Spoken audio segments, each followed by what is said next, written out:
del Santalum album, que es un árbol de la India, y el aroma tenue porque es un aroma que no es ni de flores, ni de frutos, ni de raíces, es de madera. Entonces ellos preconizaban las tabletas de Santalum. Tauriscus. Los tauriscus son, no sé por qué sabe esto, Toshima de Kouki.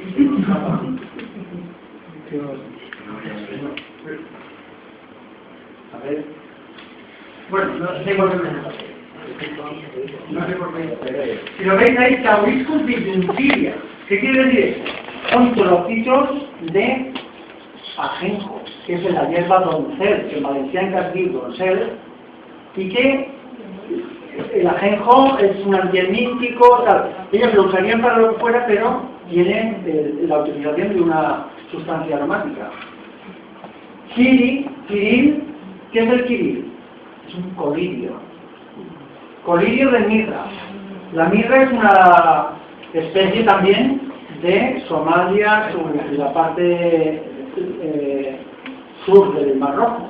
O sea que estos árabes nos ponen el reloj en hora de lo que había en el mundo en aquella época, pero a tope. Y había una comunicación estrechísima entre todas esas zonas de influencia que abarcan desde aquí a la India, ¿no? Otro kiril es el de anís, o sea, un colirio de anís, que el anís es un antiinfeccioso, sirve para quitar, por ejemplo, las conjuntivitis en aquella época. ¿Tiene que ver con el cool? No, el cool es un mineral. Ya, pero es como el mineral, pero no. Que te pinta como lo utilizaban como colirio también. Sí, pero también es una planta que todo en la cultura árabe son escrupulosamente, obsesivamente, como si dijéramos, escatológicos. No sé si la palabra la entendéis, lo del escatologismo. Es el huir de la suciedad, pero un poco compulsivamente, ¿no? Las abluciones rituales del Corán están muy en su espíritu. La gente que tiene falta de agua tiene una afinidad enorme con el lavarse y tal. Parece una contrasentido, ¿no? Pero en la cultura islámica el asunto de la higiene lo llevan a la palabra. Eso que dicen de trombarro, mentira. No, es otro tópico. No es nada igual. Puede que no tengan los criterios que tenemos los pero ellos se lavaban. Y mientras ellos estuvieron en Valencia, hasta el siglo XVI, prácticamente el XVII, no hubo ninguna peste, ni ningún cólera, ni ningún nada. Fue tirarlos a todos. Y durante la Edad Media, y luego pues, la peste bubónica, que es el cólera, que es la fiebre amarilla, que es de todo. ¿Por qué? Porque ellos tenían los spas de la época, que eran el jamán, y se bañan ritualmente porque lo prescribe su religión. Y tienen una serie de prácticas higiénicas que nos podríamos quitar el sombrero. Bueno, sigo. Estamos en Aikua. Aikua es el agua de rosas, agua de finul. El finul es el hinojo. Como veis, se entiende bastante bien. Hay de azafrán, disub, que es el hisopo, disviquil. El disviquil es el nombre con el romance de despliegue. De camarilla es el nombre de la manzanilla. Cincinsi es la Bauxeria cartieri, que es el incienso, que es una planta parecida a la de la mirra. De Gingibili es de hierro. Cardemoni. Os paso una de cardamomo para que lo apreciéis. El cardamomo es una planta condimentaria. Que es la cardamomo, ¿no? Pero os vengo a decir, y os lo paso para que lo hablamos de momento, porque si os fijáis, muchas de estas aromas son mixtos de la industria agroalimentaria, como si dijéramos, y de la parte aromática. Por ejemplo, el azafrán, por ejemplo, esta. No sé si os vais dando el ili, los ilis son los óleos, son los aceites. Es decir, en pleno siglo IX, siglo X y siglo XI, las formas medicamentosas de los moriscos son aromaterapia pura. Cosa que le llamó muchísimo la atención al descubridor de la aromaterapia, que es el que le dio ese nombre. Un señor francés que se llama René Maurice Latefos, que en el año 1910 por ahí empezó con la potencialidad curativa de los aromas, que en realidad se basan en los principios activos de estas plantas, ¿no? O sea que la aromaterapia es una fitoterapia. Paso. Al que quiera profundizar en este interesantísimo tema de los moriscos, este es el cardamomo, que es una planta, como si dijéramos, condimentaria. Se usa mucho, por ejemplo, el curry se hace con la planta. Voy a poner, ¿no? Sí. Bueno, rápidamente os leo. Aquello de la derecha es una alquítara, que es el aparato que se usaba los árabes para destilar, es distinto del alambique porque, si os fijáis, no lleva serpentín y refrigerador. Condensa sobre ese cazuelo que lleva ahí arriba y es de una efectividad total. Los moriscos de la medicina, Luis García Ballester, en paz descanse, este investigador ha hecho un libro maravilloso. Y os dejo decir una cosa esta porque es muy interesante, porque incide en la controversia actual que hay entre los terapeutas y los médicos. Los médicos universitarios y los sanadores moriscos tenían perfectamente claro la idea de que el médico solo adquiere plenamente su condición de tal cuando se ocurre señalar al enfermo que trata, esto es, cuando actúa como terapeuta. Los recursos terapéuticos son básicamente dos en la época. La palabra, conversación, conjuros, invocaciones y mandatos, fijaros qué interesante, y los remedios de origen vegetal, y en menor pero significativa medida los minerales. La palabra como terapia, no lo perdáis.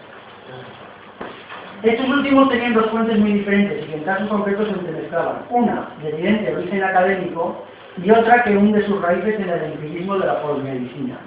Es decir, en los remedios vegetales, ellos no tienen una distinción clara, los moriscos, entre lo que es de excelencia académica y está completamente consensuado en el ámbito científico, lo mezclan arbitrariamente con lo que tiene lo que es la medicina, ¿no? O sea, la tradición secular, que es una cosa un poco como lo de la medicina china. La medicina china hay cosas que te tiran para atrás que dices, hostia, esto es una pasada de gente, pero hay otras cosas que dices, coño, los huesos del tigre o el cuerno del rinoceronte, no sé si me entendéis, eso es muy orientado. El tener elementos valiosos con elementos que dices, claramente esto es una superstición súper seria gilipollas. Pues esto. Claro. Este hombre es el que intenta unificar esto. Para que os hagáis una idea, Arnau de Vilanova en 1268, y parece ser que nació en Valencia. Si recordáis un poco la historia, es el año de la conquista de la ciudad por el rey Jaime. O sea que nació el mismo año que la conquistaron la ciudad. Se nació en Valencia, cosa que está controvertida. Pero, fuera o no, lo interesante de saber de Arnau de Vilanova es que siempre mantuvo un vínculo intenso con Valencia. Fue médico, profesor de la Universidad de Montpellier, perseguido, admitido, tal. Que en el siglo XIII divulgó los secretos de la destilación del libro en su Liber Aquae Vitae. Este hombre es el que pone, como si dijéramos, el reloj en hora de la destilación en la sociedad de su época, sacándola de la bruma de la medicina y poniéndola por derecho en el ámbito más, o en el escalafón más alto de la ciencia, ¿no? Para que os hagáis una idea de su influencia, que dice que se prolongará casi 300 años, el libro de medicina Malcer, que trata de las virtudes, ese es el título. Malcer, los Malcer son tratados árabes un poco ampliados y en cristiano. De medicina, tratado de medicina. Trata de los mantenimientos de asimismo de todas las virtudes del rabero, hechas por Arnau de Vilanova. Hay ediciones, la última esta que os pongo aquí es de 1519, siendo que este hombre era de 1238. Fijaros la influencia que tuvo no solo en Europa sino en España esa forma de pensamiento, ¿no?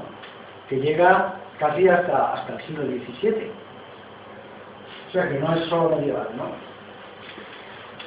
Y este hombre también aflora muchas cosas de los griegos, como por ejemplo el asunto del hermetismo. Lo del hermetismo no es por lo oculto, sino porque hay determinados procesos en los que es necesario que sea hermético. O el baño de María, que alude a María la judía. O los kerotakis, que es una forma de destilar distinta que se usa para destilar, por ejemplo, el líquido. Por ejemplo, el vino. Los tiricos y los kerotakis son destiladores griegos antiguos de la cultura helenística anterior a Roma, que este hombre pone un poco en Occidente. Y ese es el valor que tiene la Arnau de Vilanova, uno de los muchos, es toda esta tradición arábigo-helenística sacarla a la luz y darla al conocimiento, ¿no? La jardinería de Valencia está, pues, sustentando todas estas actividades que se hacían en la alquería. Es decir, si quieres agua de rosas, tendrás que tener rosas. Y la única forma de tener rosas es cultivarlas. ¿Cuál es el lugar más idóneo para cultivar rosas? Un jardín. La rosa no se cultiva en un campo como una alcachofa, es algo más delicado. Entonces, esa distancia que hay entre los cultivos tradicionales o normales, que te hacen doblar el lomo, y esos otros cultivos que no tienen una utilidad nutricional, pero que tienen otras utilidades, ahí empieza a dibujarse un ámbito diferenciado del agricultor y del farmacólogo, ¿no? Que es el jardín de aromas, ¿no? Esta ciudad, que vemos retratada por este Galbraith en 1563, es un puro jardín, lleno de alquerías, jardincitos y historias, ¿no? Por ejemplo, el primer término, aun a riesgo de hacer sombra de pongo, esta torre. La ciudad tiene unos llanos, el llano de Juárez, que está para allá, el llano de la Feria, que está aquí, el llano del Real. Le llaman el Real porque es el jardín del Real Alcázar. Todos estos llanos que hay ahora de Valencia están llenos de alquerías donde se realiza esta actividad. Esta actividad que es la de extraer principios activos de las plantas para uso doméstico o para uso higiénico o como queréis llamarlo, ¿no? Pero que continúa una tradición a partir de la entrada de los cristianos. Concretamente este del llano de la Feria. Aquí había una torre y un convento. Bueno, un convento no había una alquería árabe que era la alquería del rey Lobo. No sé si habéis oído hablar del rey Lobo del Andaluz. Bueno, este era una persona maravillosa. Sarca de Andaluz es la marca media. No sé si os acordáis de Tolkien que hablaban de la marca superior de Rohan y todo ese rollo, porque aquí estábamos. La marca superior de Al-Ándalus era Barbastro, Tortosa, Lérida, hasta Zaragoza. Sarca de Andaluz era la marca media, que era lo que es Castilla-La Mancha y Valencia, Alicante, Denia y tal y cual, Murcia, y Al-Ándalus solo, sin nada, esto era Andalucía. Entonces, esos tres niveles que se emancipan del califato, hubo un rey que intentó unificarlo también por esta época, a principios de los años 1000, ¿no? Que es el rey Lobo de Al-Ándalus, que parece ser que no era de origen árabe, sino que era de origen aún visigótico. Que este hombre tendrá una influencia enorme en el destino de los árabes y que edificó en Valencia, que era su ciudad favorita, una alquería principesca alucinante, que era la Zahiría. Esta Zahiría, el rey Jaime, cuando la conquista, se la regala a un obispo, el obispo de Narbona. Pero luego se arrepiente, se la pide al arzobispo para regalársela a su querida. ¿Quién era su querida? Pues era una dama navarra, de origen de linaje navarro, que decide demandar al rey porque le ha hecho 2 chiquillos, le ha dado palabra de casarse con ella, pero no se ha casado. Porque dice que tiene letra. El conquerido. Y esta se va al Papa, pues es una historia de verdad. La historia supera la historia. Esta es porque se va al Papa a quejarse, y cuando vuelve a quejarse del Papa, la cogen los piratas berberiscos, se la llevan a Berbería. Va Pedro Nolasco, San Pedro Nolasco, la ve y dice, hostia, María Gil de Vidaurre, la dama más guapa de España, aquí. Y estaba tapada allí la pobrecita, y dijo, oye, también me llevo esta esclava. Los moros no sabían que era una de las damas más bellas de Europa y además más potentes. Y se la pudo sacar a los moros sin nada. Esta Teresa Gil de Vidaurre, es como se llama, eligió, después de todas estas aventuras, profesar en el Cister, que es la misma orden de la alemana esta de Bingen, la Cister, y se hace del monasterio ese y se elige ella el ser portera. No se hizo priora, no, ella quiso el puesto de portera. Y entonces en esta época este convento se convierte en un centro de transferencia entre la configuración árabe que tenía y la nueva dinámica cristiana, ¿no? Ten en cuenta que desde la conquista, 1230 y pico, hasta 1609 o por ahí, que digamos definitivamente, los árabes medio coexisten con nosotros, ¿no? Entonces, en ese largo periodo es en el que se produce una serie de transferencias de conocimientos que poco a poco vamos a ir desarrollando. Aquí tenéis otra parte del llano de la Saidía, y aquí tenéis una extraña edificación que parece potente al otro lado del río. Esto es el Palacio Real de Valencia, que lo construyeron en el año 1810, más o menos, ante la inminencia de un nuevo ataque. Una preguntita, los conventos que estabas comentando antes de Llano Civil, ¿eso en qué época se tiraba? Bueno, que Llano Civil ha tenido muchísimas vicisitudes y lo podéis seguir fácilmente. Porque es que recuerdo, no sé si será lo mismo tal, y yo recuerdo haber visto allí un convento en el Llano de Civil, o sea, la carretera de Barcelona. Sí, lo que es la Avenida de la Constitución, la Torreta. ¿Estas son las dos? Sí, que ahora mismo en la entrada de la edificación ya hay un arquillo aquí. Pues ahí estaba el convento. Pero el convento en realidad está encima de una torre mora y de una alquería real de un príncipe musulmán. Que, fíjate si era, cómo sería la alquería que en las negociaciones para la entrega de la ciudad de Valencia, el rey moro le propone a Jaime que deje la ciudad, que él le regala esa alquería. Y el rey Jaime va a verla. Y dice, hostia, vaya sitio, macho. O sea, que casi le quería cambiar la alquería por la ciudad. O sea, que aquello era un palacio, el palacio del rey Lobo era mucho tela. Y en aquella época el rey Jaime ya estaba en decadencia, pero bueno. La ubicación exacta es esta. Y lo que ha quedado de eso es el arco este que hay a la entrada de la calle de Situación. Que lo podéis ver en la calle Guadalaviar, pues ese es el sitio. Lo que pasa es que ese convento sufrió en el siglo XVII, creo, o en el siglo XVI, una inundación potentísima del río que lo destruyó. La Teresa Gil de Vidaurre apareció nadando en el agua, dentro del convento. Y entonces cuando se dieron cuenta de que no solo no había tenido lepra, sino que estaba incorrupta, la volvieron a enterrar. Luego hubo otra riada en la que también la tuvieron que volver a sacar y seguía incorrupta. Y a última hora, en la última riada esta del siglo XVII, las monjas cogieron, se fueron de allí y se la trajeron a Benaguasil, que es donde estaba el convento de Gracia Dei. El convento del Cister Gracia Dei está en Benaguasil. Y se llevaron a la Gil de Vidaurre y a sus hijos, las monjas, que están allí y siguen corruptas. Lo podéis ir a ver. Lo que pasa es que es un convento muy modesto, que no tiene la apariencia de los conventos reales, ¿no? Pero las monjitas están allí en Benaguasil, las podéis ir a ver, porque son súper amables. Y a la Teresa Gil de Vidaurre lo mismo.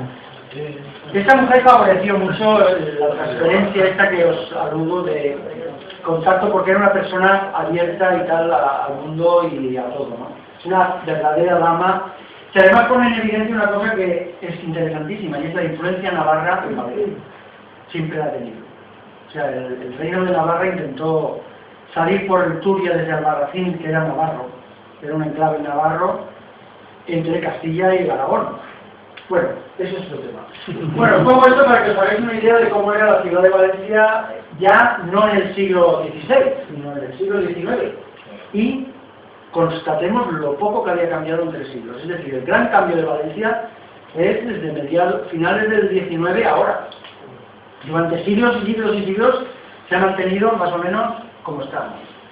Bueno, a la salida esta de las Torres de Serranos, por la calle Sagunto, había el primer jardín botánico que se hizo en la época de Juan Plaza, siglo XVI, que estaba donde ahora está la iglesia de San Lázaro, y se llamaba la Huerta de San Lázaro. Y tiene un poco que ver con esas dos utilidades: plantas medicinales y plantas ornamentales para la liturgia y para el culto. O sea, aquí en Valencia hay un predicamento de adornar los acontecimientos religiosos con flores y con aromas tremendos. ¿De dónde ha salido? El asunto del esplendor de Valencia, que todo el mundo conoce y que todo el mundo sabe a nivel mundial y europeo, viene de esta época. Esta mujer es la última esposa, Germana de Foix, es la última esposa de Fernando el Católico. cuando ya ha muerto Don Coronel, aunque se vuelve a casar con esta, que dicen que también era una de las mujeres más bellas de su tiempo, aunque a última hora parece que se desanchó. Fijaros que nació en Francia en 1468 y murió en Lima en 1536. O sea, esta época tiene el valle, el corredor este del Turia que tanto nos gusta y que tanto tal, de aquí Paterna, Benaguasil, Liria, Benizanó. Ese era el espacio donde se movían estas personas favoritos, ¿no? Entre Liria y Valencia, entre Benizanó y Valencia. Para que os hagáis una idea, sabéis que Carlos V, primero de España, quinto de Alemania, o al revés, Carlos I de España y quinto de Alemania, se llegó a liar con esta, que era su tía abuela. O sea, era la esposa de su abuelo, que era Fernando el Católico. Se llegó a liar con ella, pero no se podía despegar ni con la boca. Tanto es así que le dictó incluso el monasterio de San Miguel de los Reyes de la tumba que le hizo el rey, el emperador, a ella.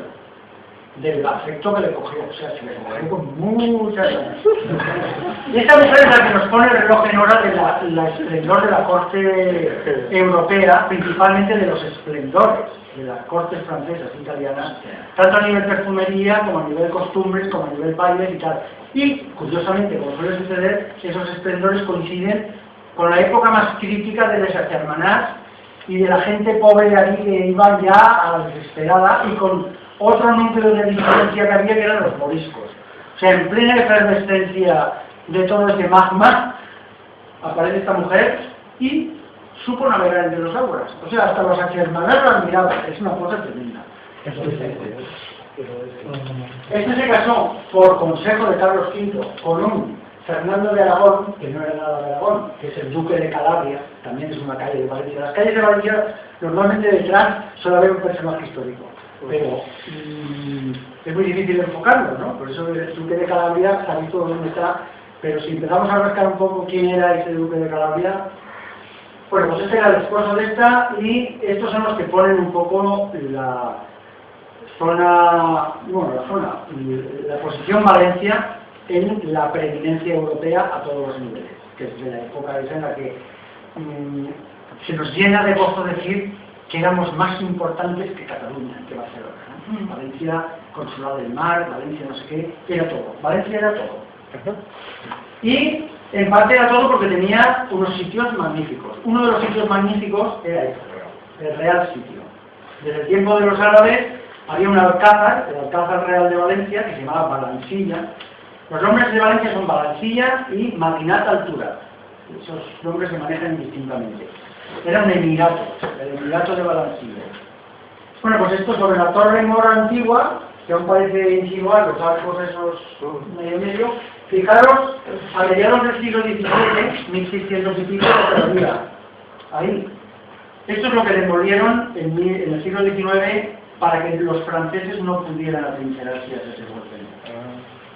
Pero también, esta es una lectura, pero la otra lectura es porque fue un negocio de sacar vigas de madera, de sacar artesonados, vajilla, azulejos. Lo que es un derribo de un palacio de estos puede enriquecer a una generación. Y en esa época pues también se derribó el castillo de Alpuente. En el año 1700 y pico, porque el Felipe de los Huevos, porque no hay otra manera de llamarlo, les quitó los fueros a los valencianos, y los alfontinos, que eran los que más se beneficiaban, o de los que más se beneficiaban, que eran Villarreal, de esos fueros, dijeron: hombre, pues vamos a aminorar el impacto de habernos quitado los fueros y te vamos a hundir el castillo. El castillo del puente se lo cargaron también, ¿no? En ese plan, vamos a repartirnos la ganancia. ¿Y la muralla de Valencia de 1800? La muralla de Valencia ha sufrido muchas vicisitudes porque es una muralla en principio romana, luego mora, luego tal, ha ido ampliándose. Pero no hay retablos que se pueden ver de la muralla romana, ¿no? Pero no, la muralla y el cerco de Valencia es más del ensanche que se hizo a partir de 1868-70, ¿no? En esa época. El asunto de esto es que a la vez de ser un real alcázar, también tenía sus bodegas, sus cocinas, sus huertas y sus jardines. Y en esos jardines se hacían una serie de actividades. Pronto veremos qué actividades hacían. Pues todos los reales sitios se hacían. Hay un texto que es un poco, no sé cómo estamos de hora. A ver, un voluntario. Vamos bien, vamos bien. Pronto. ¿Aquí hay alguien que sepa leer bien, que tenga buena dicción y que además tenga una voz bonita? No, es muy interesante lo que está diciendo. O sea, que lea yo. Vicente tiene una voz bonita. Que quiere que lea, Vicente, que tiene una voz bonita. Vaya, cuando vengo a decir todo esto del jardín del real, que es lo que hoy día todo el mundo conoce como los viveros es como si dijéramos el jardín sin el palacio. El palacio se lo fumaron, pero el jardín más o menos lo dejaron donde está, ¿no? ¿Qué había en ese jardín? Pues hay una persona que es María Teresa Santa María, de la cual me descubro porque ha hecho una labor de investigación. 2 palabras, brutal, y esta mujer lo tiene claro. A ver si lo podemos sacar. No, esto no es. A ver. Es que esto no se puede sacarlo. No. Esto es una especie de información que hay encriptada aquí. Yo en mi ordenador la puedo sacar, pero aquí no sé cómo sacarla. No. Esta no es. Perdonad, A ver. No quiere salir. Bueno, pues si no lo leemos os lo cuento. Ahora, es bien interesante y si he visto que hay por ahí una persona que tiene una nota para apuntar. Mirad esto de Jardines Valencianos de la Memoria de María Teresa Santa María, porque es que en la época esta, siglo XVI, siglo XVII, empieza a desarrollarse en Valencia una especie de especialidad de aquí que se exporta al resto del mundo, que son las formas de disponer las plantas aromáticas en superficies de caña para que se puedan disfrutar.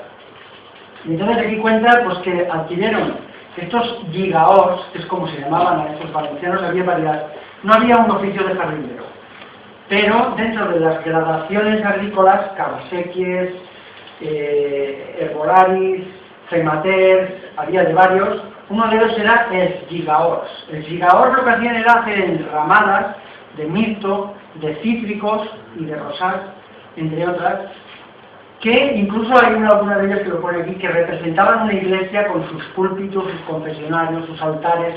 Se hacían representaciones de cosas reales, por ejemplo un barco, pero con un entramado de cañas y llena de plantas, que eran muy bellas. Eso luego se exportó a Italia y dio origen a lo que todos conocéis como la topiaria. La topiaria es un arte floral en el que se imitan objetos o animales con plantas mediante la poda. Las producciones que se hacían aquí en Valencia se ve que eran la bomba. En parte por los vegetales que se usaban, que en aquella época eran escasos y poco vistos, como por ejemplo la sidra o las variedades aromáticas de cítricos, y en parte porque tenían una especie de perfección y de duración tremenda. Hablando de cítricos, os paso una esencia de un cítrico. Esto se llama petigrén. El petigrén es la hoja del naranjo amargo. Ya sabéis un inciso que del naranjo se sacan 3 esencias básicas, ¿no? Corteza, se saca bigarade de naranja, que es lo que se usa para hacer la fanta.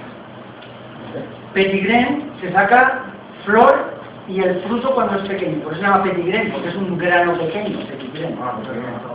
Y de la flor concretamente se hace el azar, que es lo que todos conocéis como agua de azar o flor de azar. Aquí tengo un poco de agua de azar, si queréis pasaros, retiraros un poco en contraste con eso. Aquí es la publicidad, hay que aprovechar el imbécil. Y además podéis compararla con lo que hay ahora de bajada ya del azar, ¿no? Porque ahora el azar está de bajada, pero aún está. Entonces, que queda actualizarse un poco. Esto es un refrescante que estamos haciendo ahora, que no es ni más ni menos que agua de azar, pero prácticamente pura. Bueno, me está dejando algo de la Teresa Santa María esta, que no podamos verlo, pero la buena más. A ver un momento. Oye, ponme un momento cómo se puede poner esto para que salga.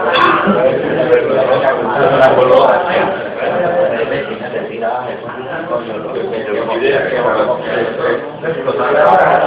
ahora. Ahí va. Ahí va,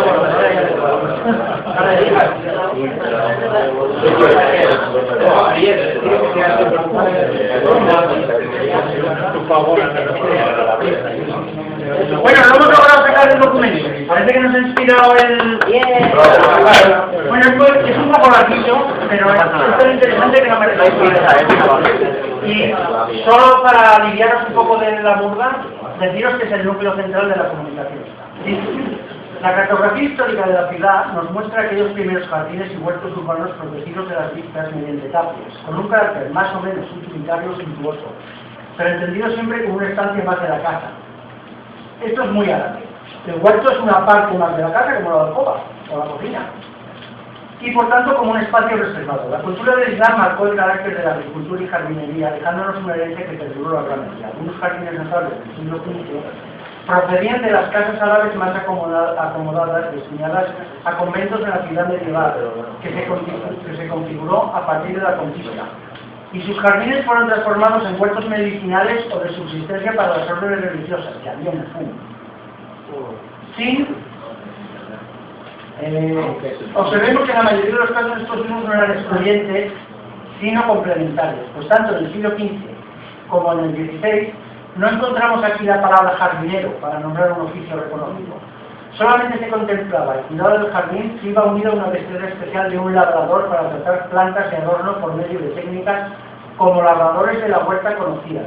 Aquí podemos comprobarlo en las aucas del oficios, donde el ram de la agricultura incluye los oficios de llauraor sobre, herbacer, garbellaor, cavasequies y queñeter. Pero no aparece ninguna palabra que haga referencia al jardinero. Ya sé que os iba a hacer gracia.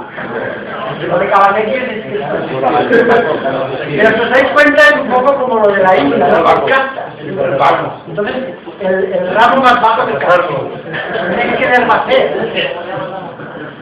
Que además ha seguido como un poco insulto, ¿no? Cierto cavaseque. Entonces, José Mota fuera valenciano, cuando se despide de uno de esos a los que ataca, porque no es dan, diría, ¡cavaseque! Seguro.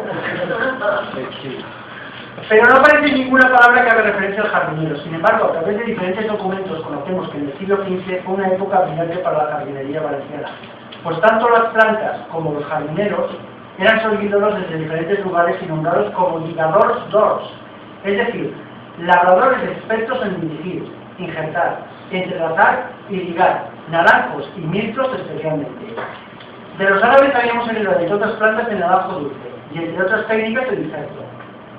Pero también nos habían hecho llegar un gusto por combinar aromas, formas y colores que convertían en verdaderos jardines los lugares que los ligaors trataban y por los que sus conocimientos eran requeridos en muchos lugares. Para conocer cómo eran aquellos jardines y por qué eran tan importantes la colaboración de los ligaors, hemos de fijarnos en las notas y documentos escritos, incluso en las descripciones literarias y pinturas de la época. Algunos documentos de principios del siglo XV hablan ya de los huertos y jardines del Palacio Real, que habían sido en su tiempo residencia del último rey moro. Así, en 1406, el rey Martín el Humano escribió a Bartolomé Guerao, pidiéndole que le enviara para el jardín de su Palacio Mayor de Barcelona algunos jazmines escogidos entre los más bellos que hubiesen en el Real de Valencia, enviándolos enteros y con buen cepellón para que viviesen. Por otro lado, conocemos la contribución de plantas y jardineros valencianos en los jardines de Nápoles, a través de Alfonso el Magnánimo, quien en 1450 llamó a Guillermo Pegó y Pedro Franz para que plantasen y arreglasen y pusiesen los huertos y jardines que el rey quería hacer en Nápoles, dirigiéndose a ellos como llauraors de la Horta de Valencia, mestres de plantar, en ligar taroncheros, en morteres e fer jardins. Queda ahí bien claro que los jardineros eran labradores de la Huerta de Valencia, maestros en plantar y ligar naranjos y mirtos y en hacer jardines. Más adelante, también el rey Fernando el Católico, que estaba a última hora casado con Germana de Foix, que tiene una avenida, Reina Doña Germana, solicitó plantas y ligaors para sus jardines del Alcázar de Sevilla, pues queda constancia de documentos de pagos efectuados en diciembre de 1484 y años sucesivos por los pagos periódicos efectuados a Miguel Bosch, Les decimos que se trataba de la persona que tenía a su cargo los jardines del Alcázar de Sevilla, y su contribución era tan apreciada por Fernando el Católico, que a la muerte de Bosch se dirigió de nuevo a Valencia en busca de su sucesor, y lo encontró en la persona de Francisco Aragón.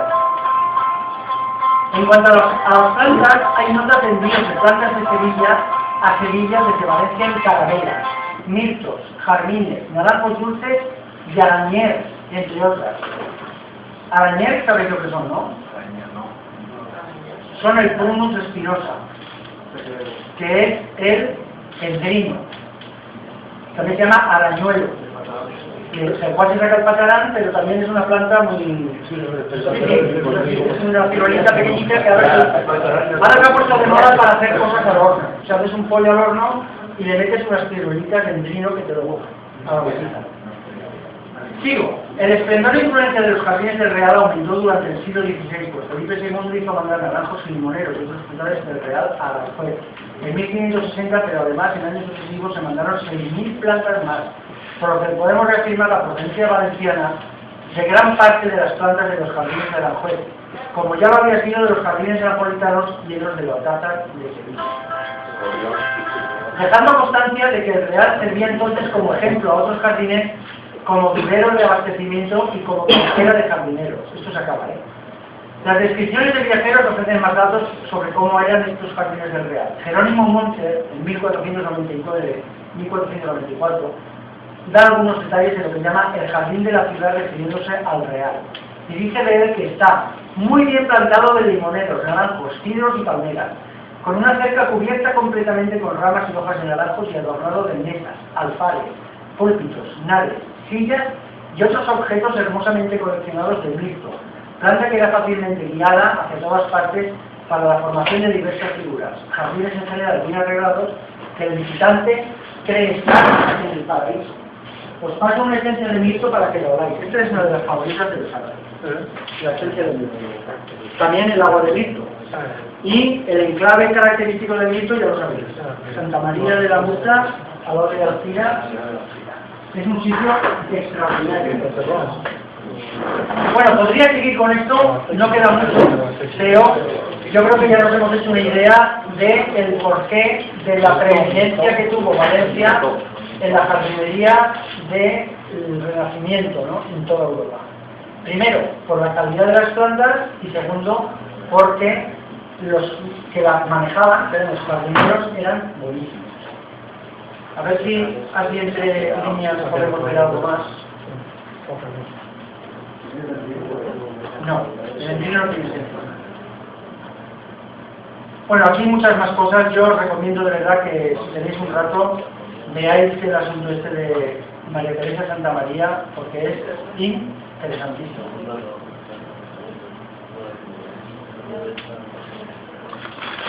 Claro que el texto sigue, pero bueno, yo creo que es un poco demasiado largo para tomar el texto.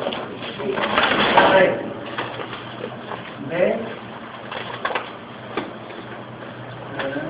¿Esto cómo se pone como era? La idea es ver con versión no es.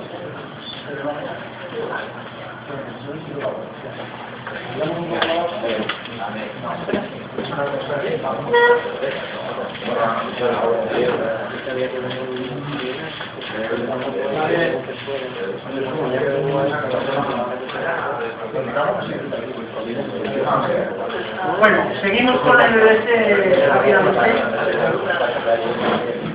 Bueno, el aparato que se utiliza para destilar estas esencias son varios, ¿no? Yo utilizo tanto alambiques de acero como este que me he enamorado. Esta es la alquita grande, tengo otra más pequeña. Es la que pensaba traer, si alguna vez hacemos algo aquí, de 90 litros y la otra pequeña es de 60. Y como veis, tiene, como se ve la flecha, lo hago desde aquí. A ver, que quieran que se ponga de presentación. Entonces, si os fijáis, tiene una fuente de alimentación de butano. Bueno, yo uso propano, que tiene un poco más de castaña.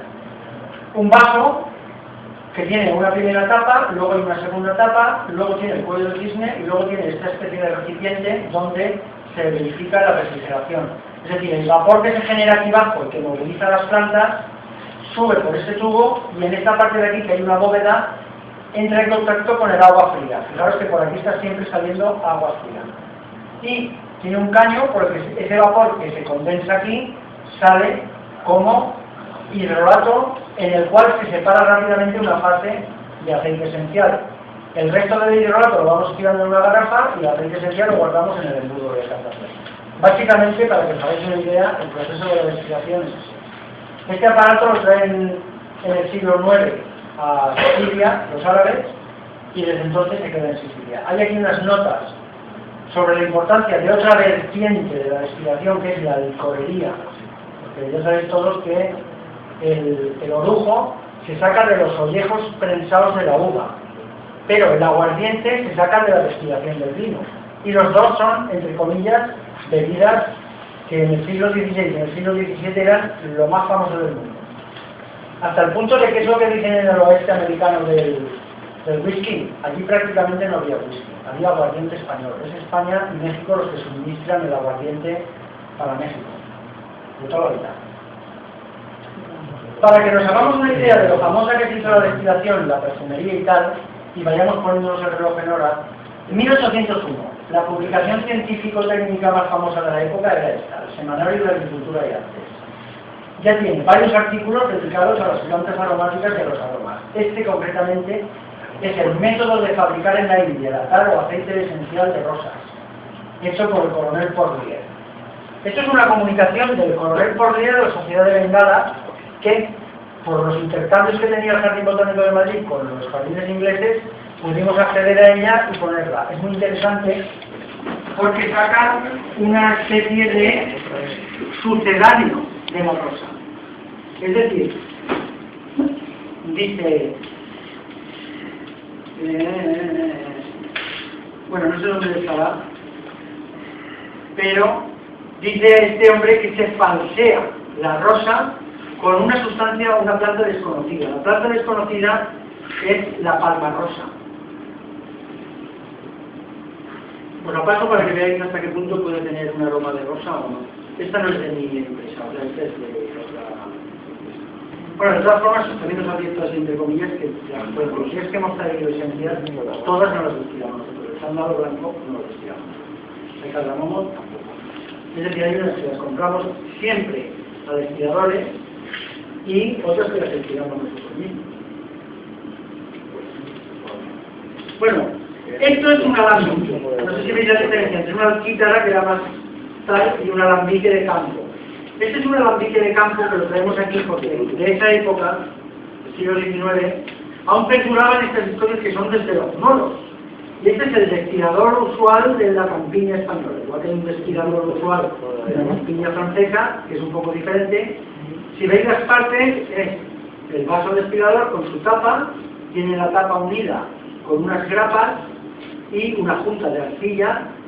Aquí sí que tenemos un serpentín que está refrigerado en esta balsa y ahora por delante vemos que tiene un horno, que es el que da fuego, sale el humo por detrás, y un vaso florentino donde se separa el aceite esencial que sobrenada el agua, que tiene un peso específico menor no, y flota como el aceite de oliva.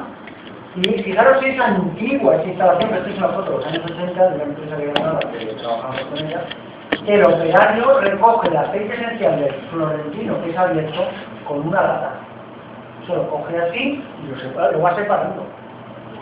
Eso para que veáis que, tanto para bien como para mal, España evolucionó un poco en el mundo de los aceites esenciales. Esta es la planta que se destilaba en este laboratorio, que es la salvia lavandulifolia, la salvia española. Si queréis os paso una para que veáis cómo huele la salvia. Esta planta es muy interesante. Ahí va.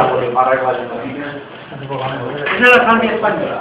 Es una de las plantas más exportadas y conocidas de la vegetación autóctona española, y es muy bonita. Aquí en el Valle del Río va y se ve. Bueno, hay otro tipo de jardines.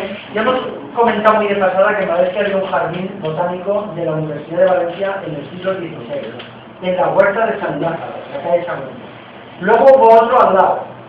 pero unos y otros desaparecidos. Y en el siglo XIX la Sociedad Económica de Amigos del País y la Universidad de Valencia son los que deciden hacer el Jardín Botánico. Ese Jardín Botánico de Valencia tuvo una serie de avatares extraordinarios, nunca se ha dedicado mayoritariamente a los aromas, ha pasado. Se ha dedicado, por ejemplo, más a las plantas tintorias que a los aromas. El creador del jardín fue Vicente Alfonso Lorente Asensio, un botánico de primera línea, de la época de Cabanilles. Lo que pasa que eran de polaridades opuestas, o sea, Cabanilles y este no se podían ver, sobre todo por parte de Cabanilles, que pensaban que este era un tío.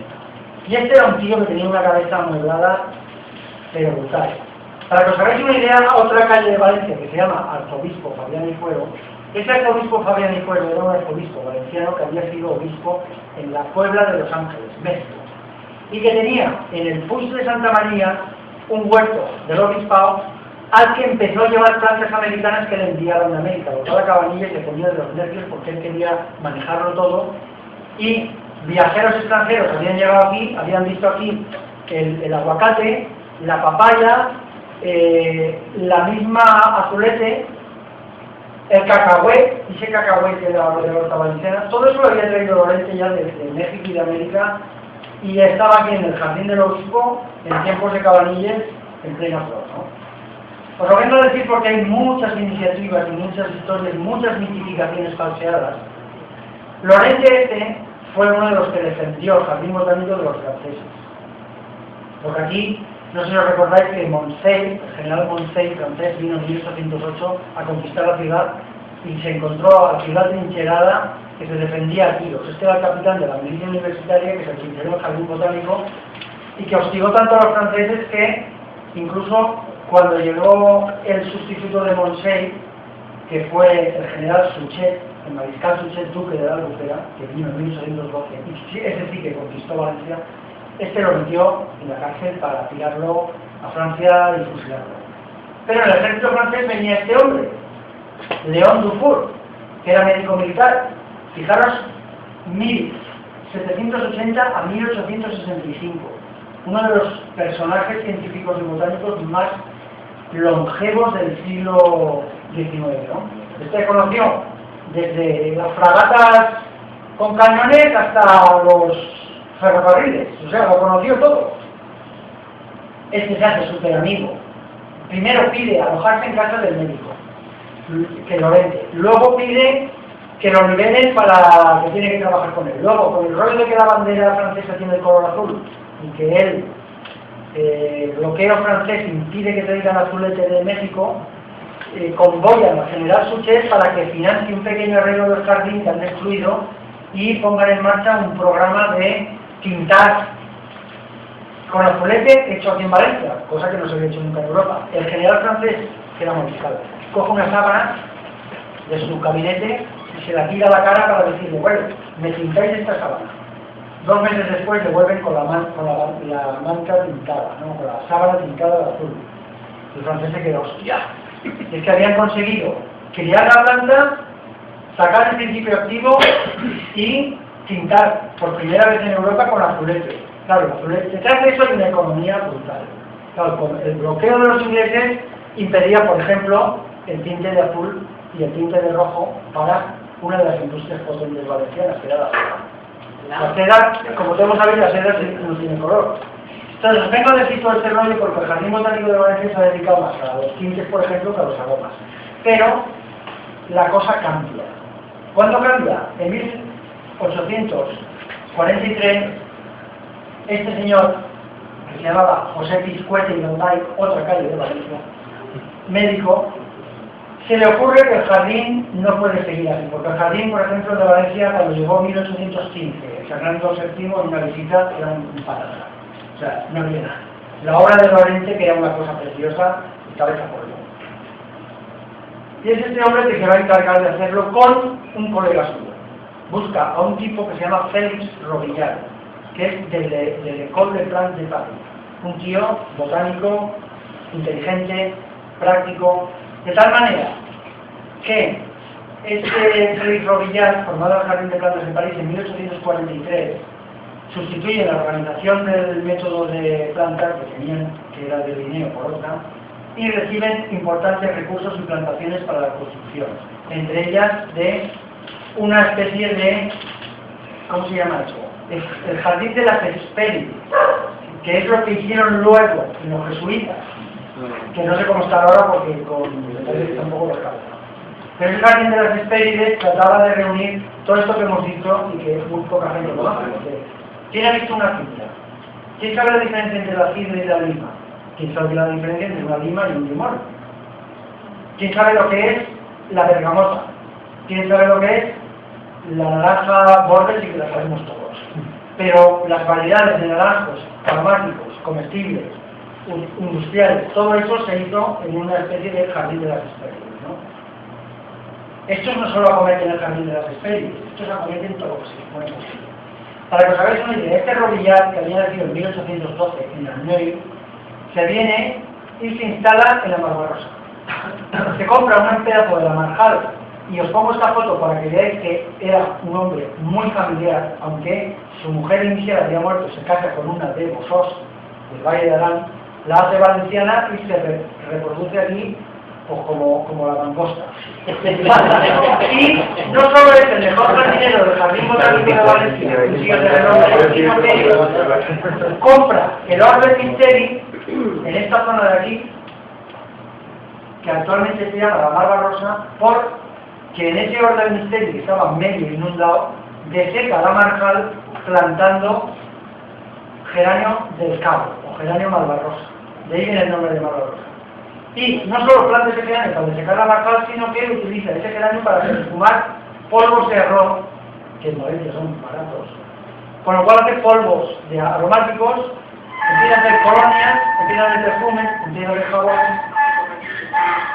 Y se hace una industria brutal, dos palabras, brutal. O sea, la primera industria aromática de Europa y una de las primeras del mundo surgió en Valencia.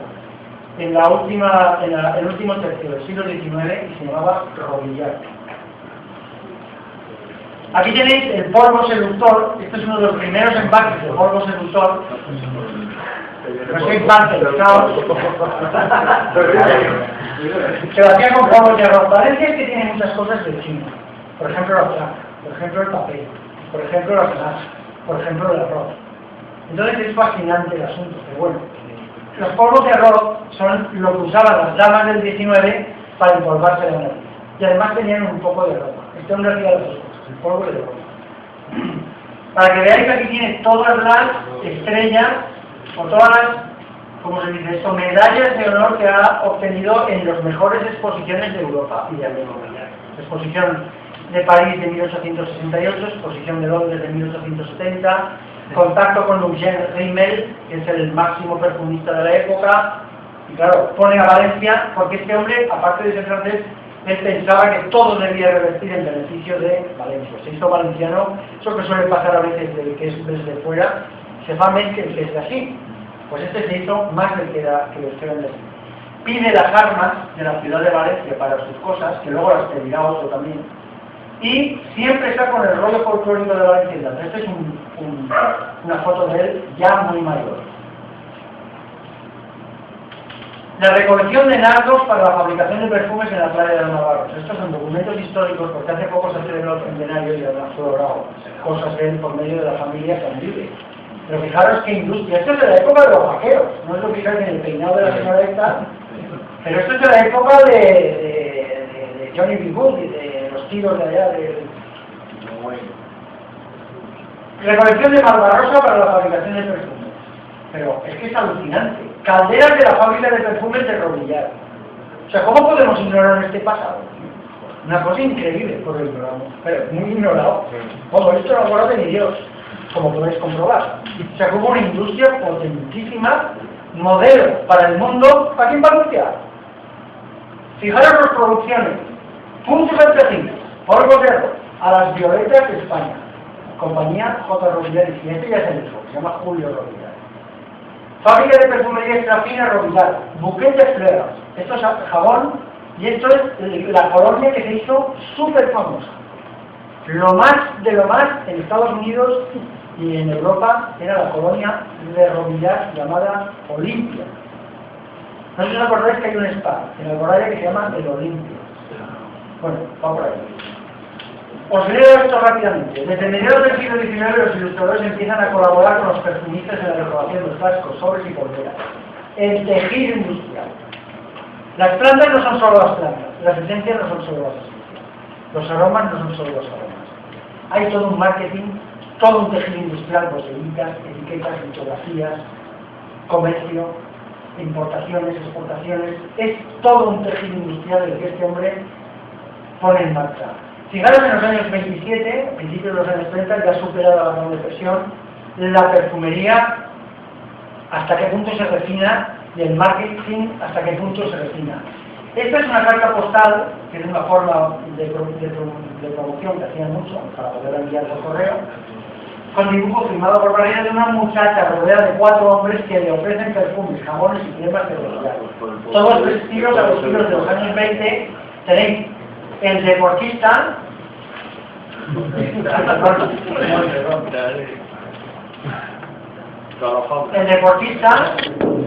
el burgués, el casi rico noble, el seductor, no sé, esto es encantador. El año 1932, 5 años antes, ya acusan recibo de una nueva corriente emergente en el arte, el modernismo. Esta no tiene nada que ver con la siguiente, que es puramente modernista, en grises, con ese conceptualismo tan depurado, ¿no? Catálogo del año 1932 de la Casa Robillar de Valencia, establecida como la primera fábrica de esencias establecida en España. Consta de 12 páginas, más las tapas.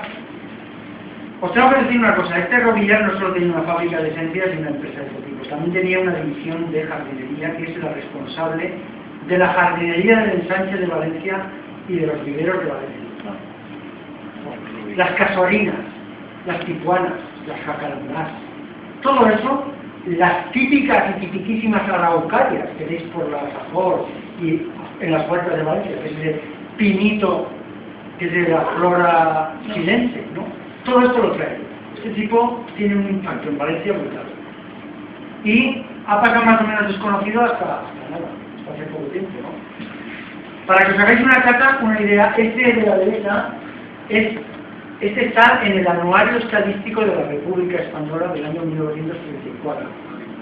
Y aún trae una especie de cartelón antiguo de Robillar. O sea, simultánea lo muy innovador, como es el modernista que os he enseñado antes, con este que es un clasicón, que aún está con las medallas de oro de las exposiciones, el escudo de Valencia, la fallera. Y aquí no se ve bien, pero se insinúa un alambique. Y la ISO de la época. ¿Sabéis lo que es la ISO, no? La norma ISO.